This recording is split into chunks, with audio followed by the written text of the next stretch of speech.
Yes అధికార పార్టీకి సంబంధించినటువంటి ఎమ్మెల్యే అదే పార్టీకి సంబంధించిన ఒక మహిళా నాయకురాలపై కొన్ని రోజులుగా లైంగికంగా వేధింపులకు పాల్పడుతున్నాడు, తనను లోబర్చుకున్నాడు, బలవంతంగా తనపై వికృతంగా ప్రవర్తించేవాడంటూ కూడా ఆ మహిళా నాయకురాలు ఆరోపిస్తోంది. బాధితురాలుగా చెప్పొచ్చు మనం. సో బాధితురాలే ఏకంగా ఈ ఎమ్మెల్యే యొక్క ఆగడాలని, ఎమ్మెల్యేకి సంబంధించిన విషయాల్ని వెలుగులోకి తీసుకురావాలి కాబట్టి పెన్ కెమెరా పెట్టి రికార్డ్ చేసి ఇప్పుడు ఆ వీడియోని తాజాగా ఆవిడ విడుదల చేసింది. సో ప్రస్తుతం ఈ యొక్క విషయం చర్చనీయాంశం అవుతుంది. మరి అధికార పార్టీకి సంబంధించిన వ్యక్తి కాబట్టి ఆయనపై యాక్షన్ తీసుకుంటారో చూడాల్సిన అవసరం. ఒకసారి మీరు చూడొచ్చు, ఏకంగా ముఖ్యమంత్రి చంద్రబాబు నాయుడికి లేఖ రాసింది ఆ బాధితురాలు. ఎస్ మాన్యశ్రీ నారా చంద్రబాబు నాయుడు గారు, గౌరవ ముఖ్యమంత్రి వర్యులు, ఆంధ్రప్రదేశ్ ప్రభుత్వం అంటూ ఆమె మెన్షన్ చేసింది. తిరుపతి జిల్లాకు సంబంధించిన విషయంగా తెలుస్తోంది.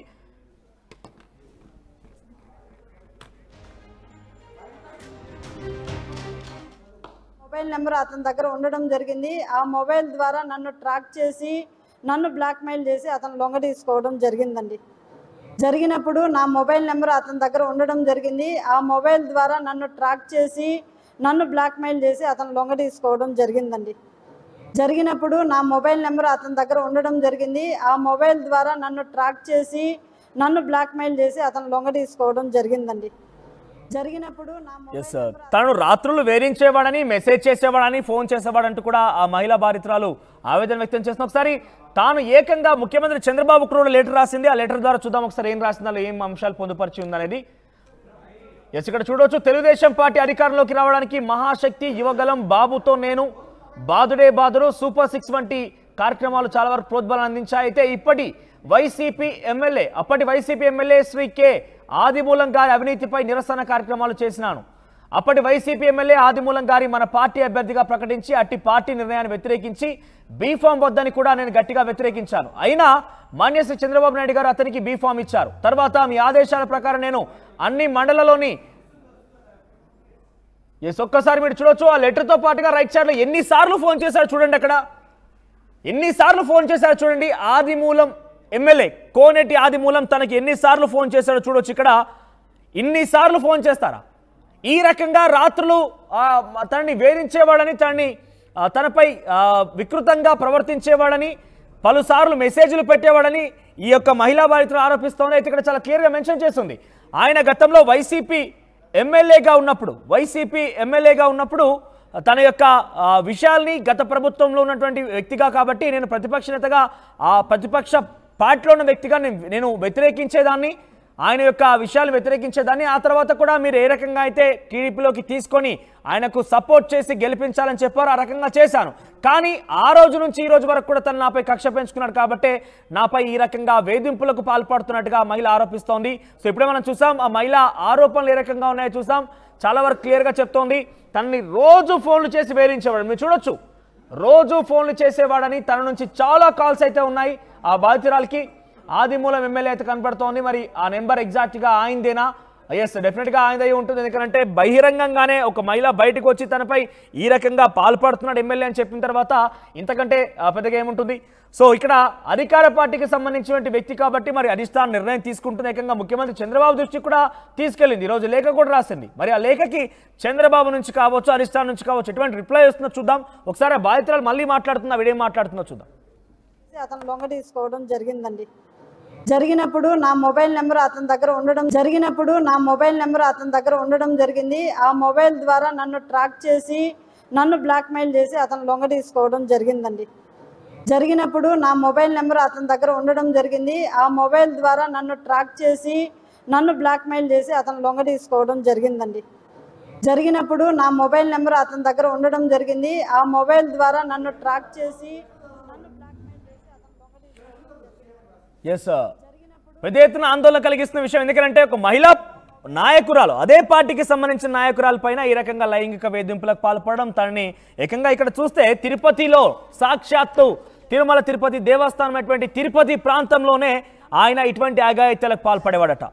సుమారుగా రోజుకు అమ్మాయితో కూడా ఎంజాయ్ చేసేవాడు అంటూ ఆ మహిళా బాధితురాలు ఆరోపణ వ్యక్తం చేస్తోంది. ఇక హోటల్కు నీచ చర్యలకు తిరుపతి, ఆ యొక్క ఎమ్మెల్యే యొక్క నీచ చర్యలకు తిరుపతి భీమా ప్యారడైజ్ అనే హోటల్ అడ్డాగా మారిందట.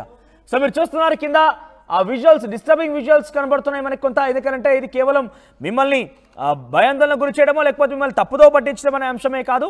డెఫినెట్గా ఆ ఎమ్మెల్యే యొక్క పనితీరు ఈ రకంగా ఉంది, ఎమ్మెల్యేకి సంబంధించి చర్యలు ఈ రకంగా ఉన్నాయని మీకు అవగాహన కల్పించడం కోసం, ఎమ్మెల్యేకి సంబంధించిన విషయాల్ని బయటికి తీయడం కోసం మాత్రమే ఈ విజువల్స్ మీకు చూపిస్తున్నాం. మేము చాలా క్లియర్గా ఆ మహిళా బాధితులు ఏం చెప్తుందనంటే ఆవిడే ఒక పెన్ కెమెరా పెట్టి ఈ వీడియోలు రికార్డ్ చేసి బయట పెట్టాను. ఎందుకంటే ఎమ్మెల్యేకి సంబంధించి ఆరోపిస్తోంది కాబట్టి ఎవరు నమ్మకపోవచ్చు బహుశా, అందుకే నేను ఈ పెన్ కెమెరా సహాయంతో వీడియో రికార్డ్ చేసి బయట పెట్టానంటూ చెప్తోంది. తిరుపతి జిల్లా సత్యవేడు నియోజకవర్గ ఎమ్మెల్యే కోనేటి ఆదిమూలంకి సంబంధించి వార్త చూస్తున్నాం మనం తాజాగా. సో ఇక్కడ ముఖ్యమంత్రి చంద్రబాబుకి ఒక లేఖ ద్వారా తమ యొక్క అంశాన్ని పొందుపరిచింది ఆవిడ. నేను తెలుగుదేశం పార్టీ అధికారంలో రావడం కోసం అనేక రకాల కృషి చేశాను. అయితే అప్పటి ప్రభుత్వానికి వ్యతిరేకంగా మరియు అప్పటి వైసీపీ ఎమ్మెల్యే కె ఆదిమూలం, ఇక్కడ మీరు గమనించాల్సిన అంశం ఏంటంటే 2019లో కూడా ఆయన వైసీపీ ఎమ్మెల్యేగా ఉండేవారు. ఎప్పుడైతే 2024 కంటే మునుపు, ఎన్నికల కంటే మునుపే ఆదిమూలం ఈ పార్టీలో చేరారు, టీడీపీలో చేరారు. అయితే గతంలో ఆయన వైసీపీలో ఉన్నారు కాబట్టి ప్రభుత్వంలో ఉన్నటువంటి ఎమ్మెల్యేగా నేను ప్రతిపక్ష పార్టీలో ఉన్నాను కాబట్టి పోరాడేవాడిని, నిరసన కూడా వ్యక్తం చేసేదాన్ని, ఆయన పనిపైన అవినీతి పైన కూడా బట్టబయలు చేసేదాన్ని. అయితే అప్పుడు వైసీపీ ఎమ్మెల్యే ఆదిమూలం గారిని మన పార్టీ అభ్యర్థిగా ప్రకటించగా అట్టి పార్టీ నిర్ణయాన్ని వ్యతిరేకించి బీ ఫామ్ వద్దని కూడా నేను గట్టిగా వ్యతిరేకించాను. అయినా చంద్రబాబు నాయుడు గారు అతనికి బీ ఫామ్ ఇచ్చిన తర్వాత మీ ఆదేశాల ప్రకారం నేను అన్ని మండలాల్లోనూ మహిళా అధ్యక్షులని, మహిళా నాయకులను కలుపుకొని పార్టీ విజయం కోసం, తమను ముఖ్యమంత్రి కావడం కోసం అహర్నిశలు కష్టపడి కె ఆదిమూలం గారిని గెలిపించాము. అయితే కె ఆదిమూలం గారు ఎమ్మెల్యే అయిన తర్వాత నాపై కక్షగట్టి అసభ్యకరంగా ప్రవర్తిస్తూ నాతో సెక్స్ చేయాలని ఒత్తిడి చేశారు. నేను తప్పించుకుంటూ వచ్చాను. నాకు ఫోన్లో మరియు నేరుగా అతని కోరిక తీర్చాలని బెదిరించి భయభ్రాంతులకు గురి చేసేవాడు. నేను ఈ కామాంధుడైన ఆదిమూలం వేధింపులను భరించలేక జూలై 6వ తేదీ 2024 తేదీన తిరుపతి భీమాస్ ప్యారడైజ్లో రూమ్ నెంబర్ 109కి సాయంత్రం 4 గంటలకి వెళ్ళాను. ఆ తర్వాత మరియు 17వ తేదీ జూలై 17న కూడా భీమాస్ ప్యారడైజ్ రూమ్ నెంబర్ 105కి మధ్యాహ్నం 3 గంటలకి ఆదిమూలం చెప్పిన ప్రకారం ఈ కామాంధుడు లైంగికంగా చెరిచినాడు. సో ఇక్కడ మీరు చూడొచ్చు 2 సార్లు తనపై లైంగికంగా వేధింపులకు, లైంగికంగా తనని లోబరుచుకున్నాడని చాలా క్లియర్గా డేట్తో సహా, టైంతో సహా చెప్తోంది. దీనికి అడ్డాగా ప్యారడైజ్ భీమా హోటల్ని ఆయన ఎమ్మెల్యే కె ఆదిమూలం ఎంచుకున్నట్టు తెలుస్తోంది. తిరుపతిలోని భీమాస్ ప్యారడైజ్ హోటల్లో తనని అడ్డాగా మార్చుకొని అక్కడ ఇటువంటి చర్యలకు పాల్పడేవాడంటూ కూడా ఆరోపిస్తోంది మహిళ. ఏకంగా తేదీ, డేట్తో సహా, టైంతో సహా ఆమె ఆ సమయానికి ఎక్కడికి వెళ్ళింది, అక్కడికి వెళ్ళిన తర్వాత ఆ ఎమ్మెల్యే రూమ్ నెంబర్తో సహా చెప్తుందనంటే అర్థం చేసుకోవచ్చు ఇక్కడ.